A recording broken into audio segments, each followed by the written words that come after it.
Measurable Postsecondary Goals. The learning objective for this section include establish an understanding of measurable postsecondary goals, review purpose of measurable postsecondary goals, define the 3 types of measurable postsecondary goals, and provide examples of measurable postsecondary goals in all 3 areas.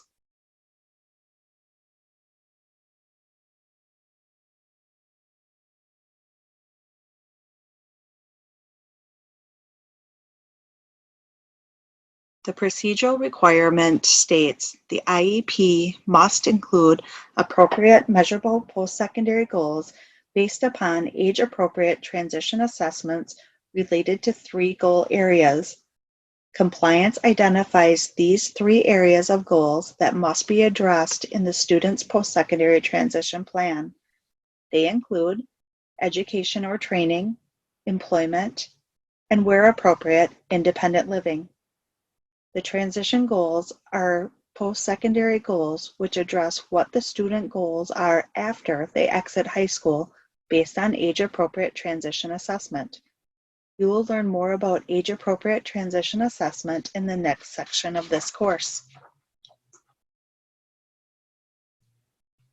As stated in the procedural requirements, measurable post-secondary goals are addressed in 3 areas: education or training, employment, and independent living where appropriate. The purpose of these goals are to guide IEP teams in designing relevant instruction, services, and coordination with outside agencies to meet the post-secondary goals of the student. The National Secondary Transition Technical Assistance Center, in coordination with the Office of Special Education Programs, developed an Indicator 13 checklist for data collection. There are 6 components of the checklist that are relevant to measurable post-secondary goals. These components include: is there an age-appropriate measurable post-secondary goal in the area of employment, education training, and independent living? Is the post-secondary goal updated annually? Is there evidence that the measurable post-secondary goals were based on an age-appropriate transition assessment?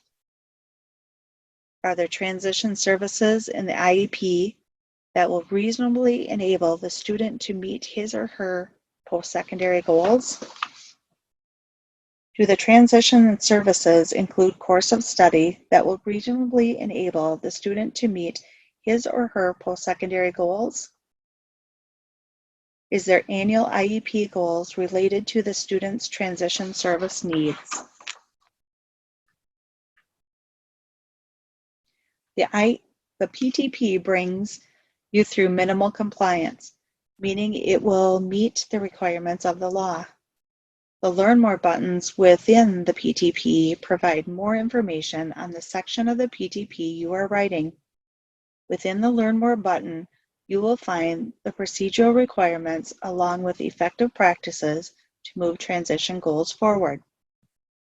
A list of resources will also be provided to you to gain more information when writing an effective practice PTP.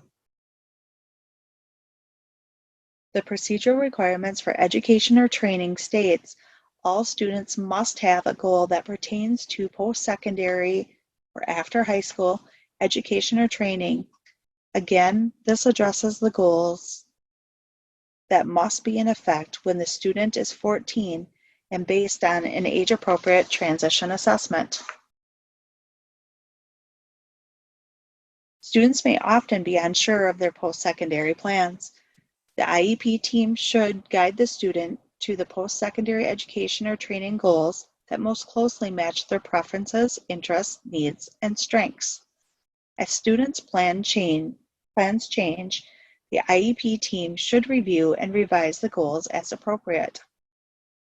Post-secondary education or training goals for nearly all students will relate to employment.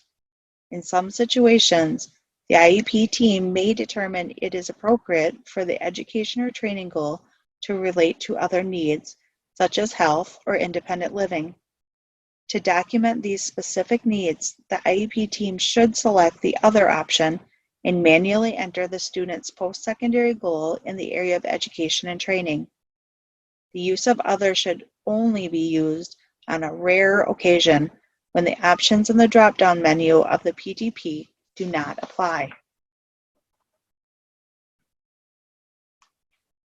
Many times the radio buttons are not specific to the student when a student knows where they want to go to school and the program that they want to attend. This is where the additional text box can be used to type in those pieces of information so the IEP team can be sure that additional conversations are captured in the paperwork. This box is relevant for each section of the PTP. Use it to tell the story of the meeting and honor all voices, especially the student voice. The Wisconsin Department of Public Instruction conducts an annual compliance review of post-secondary transition plans of students 16 years old and older submitted by the local education agencies via the online PTP application. Many of the compliance errors detected arose at the 3 points during the transition planning process where the other option is available to manually enter information regarding either post-secondary goal in the area of education training or employment and in the area of transition services. When using other, IEP teams must use caution to ensure a compliant goal or transition service is specified. When creating a goal using other, remember to identify the training needed, type of training, who will provide the training, and where the training will occur. Here are 3 examples of post-secondary goals for education and training that meet compliance. After high school, Carlos Mine will attend a technical community college and earn an associate's degree, diploma, or certificate. After high school, Hector will attend a 4-year college or university and earn an undergraduate degree. After high school, Megan will receive training in a day services program to improve her accuracy in operating a double switch for demonstrating choice and turning on movies. For Megan's goal, the radio button of Other was chosen. Remember, you can enter in the additional information box any additional information regarding the student and meeting their goals.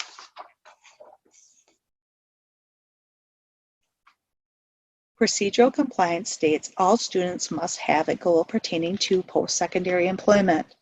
Again, the statement also reminds you the goals must be in effect by the student's 14th birthday and based on an age-appropriate transition assessment.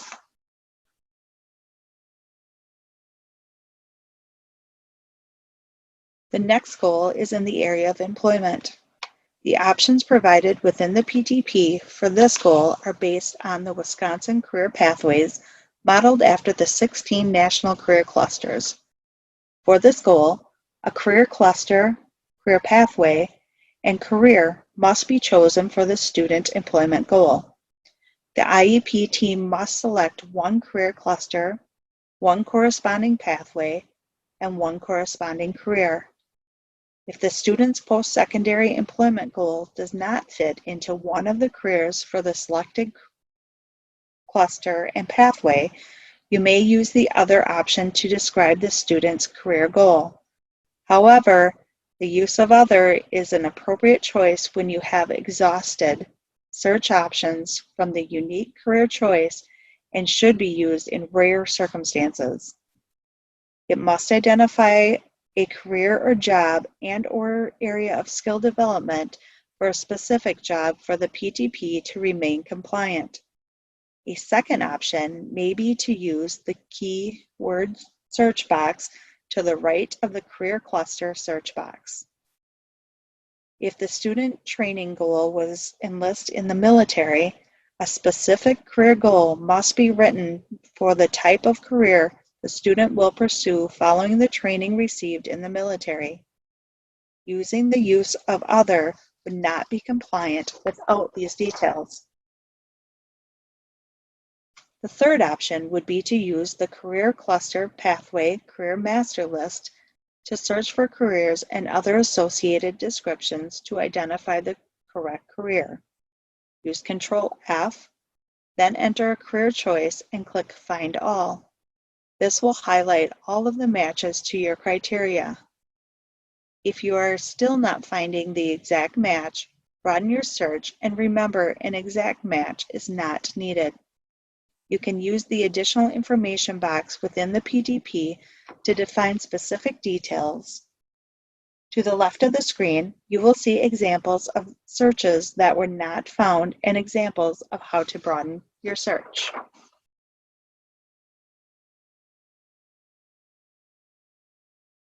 There are times that finding an exact match in the PTP might not happen, or the student has an employment goal that differs from the IEP team.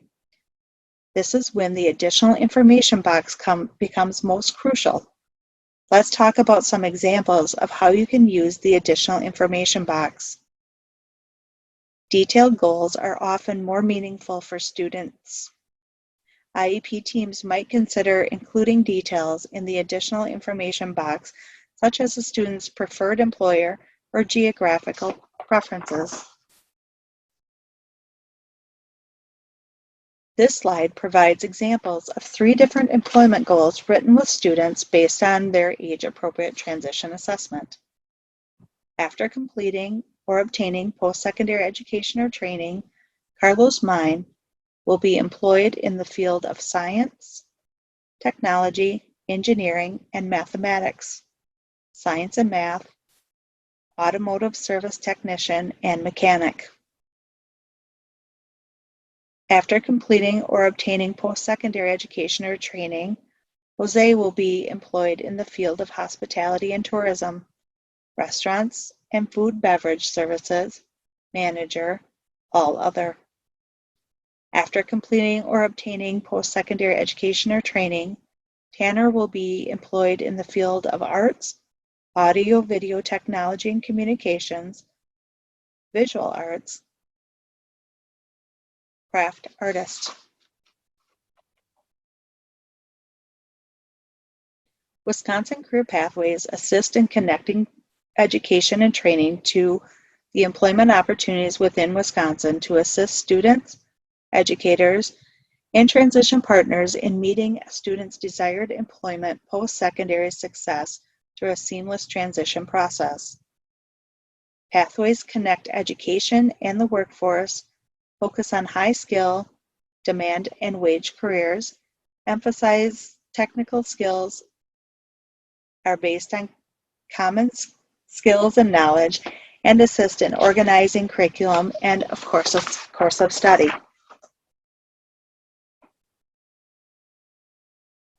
The procedural requirements for independent living states: the only area in which post-secondary goals are not required in the IEP is in the area of independent living skills. Goals in the area of independent living are required only if appropriate. It is up to the child's IEP team to determine whether IEP goals related to the development of independent living skills are appropriate and necessary for the child to receive FAPE. As stated in the last slide, independent living is the only post-secondary goal that is not required in the PTP. It is up to the student's IEP team to determine whether IEP goals related to the development of independent living skills are appropriate and necessary for the child to receive FAPE. When determining if an independent living goal is appropriate to include in the PTP, consider if the student is able to navigate in the community, is making healthy lifestyle choices, is safe and proactive in decision-making, communicates their needs well, has a plan for transportation, is able to manage their personal finances, and has a plan for housing once they graduate. If the goal is not appropriate, indicate in the additional information box as to why the team agreed no post-secondary independent living goal was necessary. Here are a few additional questions to think about when determining if a student should have an independent living goal. What do the results of the age-appropriate transition assessment show the IEP team? Are the students' goals for independent living the same for non-disabled peers? Does the student require more intervention than a non-disabled peer would to prepare for those independent living goals? Some examples of independent living include, after high school, Carlos Mine will maintain his health and fitness to control his diabetes independently, learn about and manage the required medication to control his diabetes. After high school, Nathan will demonstrate skills in purchasing personal items and participating in his personal budget. Nathan will demonstrate increased independence in his self-care needs using a visual schedule. For more guidance on developing independent living goals, please visit the home page of this session or visit the resource section of this course. This ends the Measurable Post-Secondary Goals presentation.